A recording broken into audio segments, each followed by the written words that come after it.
बिस्मिल्लाहिर्रहमानिर्रहीम। अस्सलाम वालेकुम जी। आज मैं आपके लिए लेकर आई हूँ गाजर का दानेदार हलवा और इसको कैसे बनाते हैं। इसमें ऐसे टिप्स मैं आपको बताऊंगी जिनको फॉलो करके आप अपने गाजर के हलवे को बना सकते हैं और उनका कलर भी बरकरार रख सकते हैं। तो चलें स्टार्ट करते हैं जी। सबसे पहले मैंने लिए 3 किलो गाजर और गाजरें लेके उनको अच्छी तरह धो के और उसको मैंने छील लिया है जी। सूख सी आपने गाजरें लेनी है। गाजरों को मैंने धो लिया है और इसका पानी खुश्क कर लिया है और इसको फिर अब हम कटिंग करेंगे। अब आप कद्दूकश ले लें। कद्दूकश की मदद से इसको ये सारा देख लें। मैंने इसको क्रश कर लिया है और मोटा मोटा क्रश करना है, बारीक वाला क्रश नहीं लेना जी। अब आप एक कढ़ाई ले लें, उसमें आपने डालना है 100 ग्राम देसी घी। मैंने देसी घी का इस्तेमाल किया। आप चाहें तो डालडा घी भी यूज कर सकते हैं और आप चाहें तो ऑयल भी यूज कर सकते हैं जी। पहला टिप मैं आपको बताती हूँ कि जिसकी वजह से आपके जो गाजरों का कलर है वो बिल्कुल खराब नहीं होगा और इसी तरह का रेड ही रहेगा। यहाँ आपको पता है मैंने घी का यूज किया है, घी का इस्तेमाल किया है और घी में डाल के गाजरों को मैं फ्राई कर रही हूँ। बाज लोग डायरेक्ट दूध में डाल देते हैं या पानी यूज कर लेते हैं, उससे जो गाजरों का कलर है वो बिल्कुल ही खराब हो जाता है। यहाँ आप देख सकते हैं कि जैसा कलर मैंने डाला था वैसा का वैसा ही कलर अभी तक गाजरों का है। तकरीबन 10 मिनट के बाद फ्राई करने के बाद आपने इसमें दूध डालना है। दूध मैंने लिया है 3 किलो। 3 किलो गाजरें और 3 किलो ही दूध है, क्योंकि मैंने दानेदार गाजरों का हलवा बनाना है और खोए के बगैर बनाना है। आपको मैं बताऊंगी कि खोए के बगैर कितना ही मजे का और टेस्टी हलवा बनता है।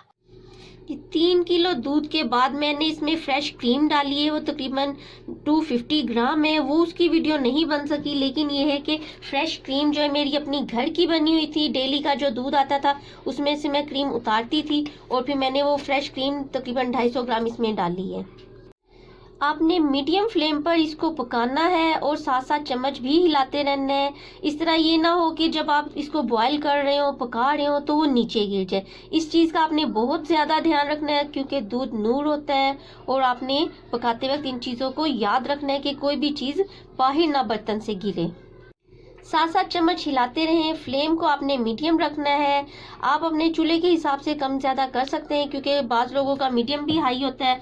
और फिर आहिस्ता आहिस्ता पकाते पकाते आप देखिएगा कि इसका पानी खुश्क होना शुरू हो गया और जो गाजरें हैं वो गलना स्टार्ट हो गई हैं और खोया उसमें नज़र आना स्टार्ट हो गया। आप सोच रहे होंगे कि मैंने खोए का नाम लिया है क्योंकि हमने तो खोए के बगैर बनाना था। जी जनाब, मैंने जो दूध का यूज़ किया है वो जब खुश्क होता है तो उसमें वो दाने दाने से बन जाते हैं, वो खोया ही बनता है। अब ये देखिए काफ़ी हद तक खुश्क हो चुका है और पानी कम हो गया। अब ये देखिए मैं नीचे से आपको दिखा रही हूँ कि पानी इसमें ज़रा सा नहीं रहा, लेकिन अभी हमने तकरीबन 3 मिनट और इसको पकाना है।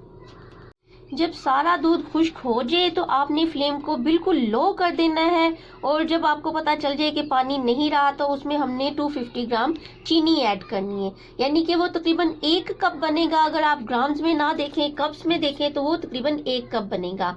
अब बेस्ट कलर आप देखें इसका कैसा हो जाएगा। चीनी डालने की वजह से इसका कलर थोड़ा सा और रेड कलर का बन जाएगा। तो माशाल्लाह माशाल्लाह मेरी अल्लाह की शान है। देखें जी कितना प्यारा कलर आ गया है, कितना दानेदार हलवा बन रहा है। और चीनी का पानी खुश्क करने के बाद आपने इसको डिश आउट करना है। मैंने 250 ग्राम इसमें चीनी ऐड की है। आप अपने टेस्ट के हिसाब से कम ज़्यादा कर सकते हैं। माशाल्लाह 5 मिनट के बाद ये रेडी है हमारा डिश आउट करने के लिए। तो मैं आपको दिखा रही हूँ, इसमें मैंने ड्राई फ्रूट का यूज़ किया। आप अपनी पसंद से इसमें ड्राई फ्रूट डाल सकती हैं।